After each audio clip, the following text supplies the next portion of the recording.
In today's video, I am going to explain anatomy of biceps brachii. Biceps brachii is very famous arm muscle, right? I am going to explain its origin, insertion, and function.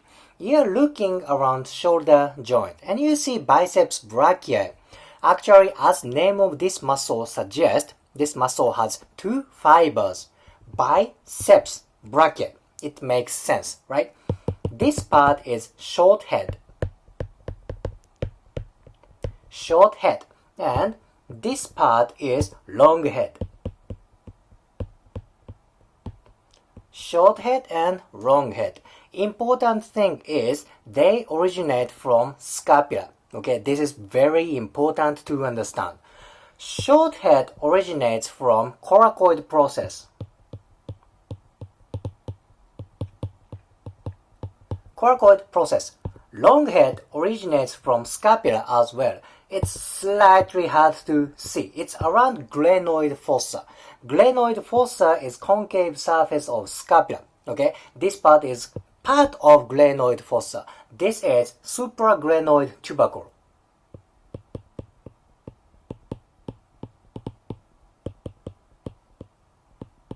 Supraglenoid tubercle. Important thing is they originate from scapula. This is very important to understand its function. But before I jump into function, let me talk about insertion real quick. Okay, this is closer view of elbow. This is biceps brachii. It has two insertions.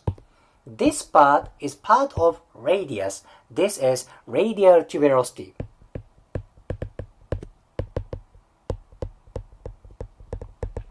Radial tuberosity. Additionally, you don't see in this picture, there's kind of bifurcation to this way. You don't see its insertion, the other part of insertion. Imagine there's myofascia around here. This part is biceps aponeurosis.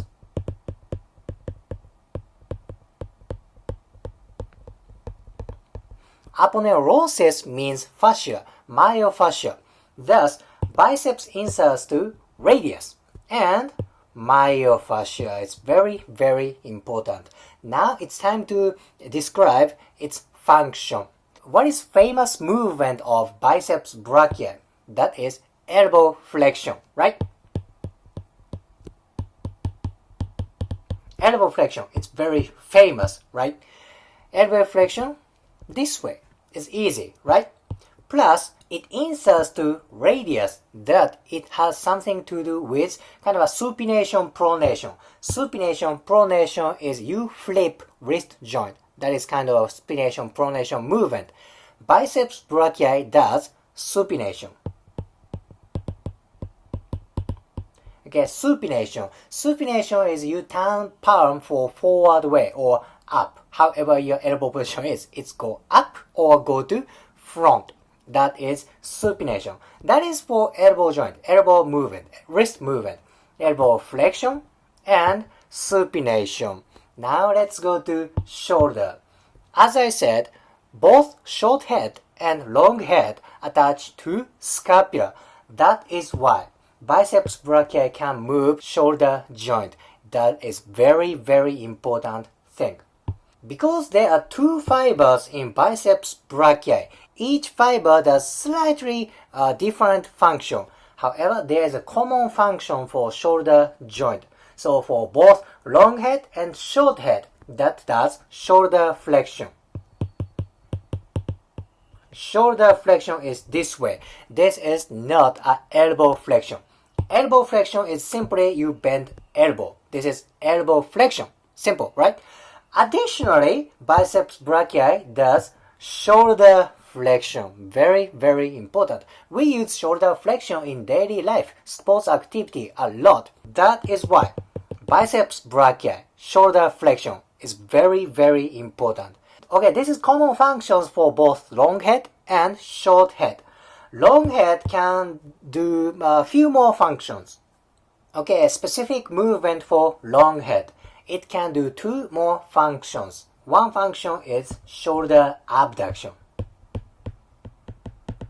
Shoulder abduction, and one more function is actually internal rotation.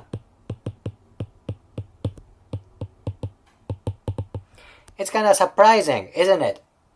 Shoulder abduction, very important, and shoulder internal rotation.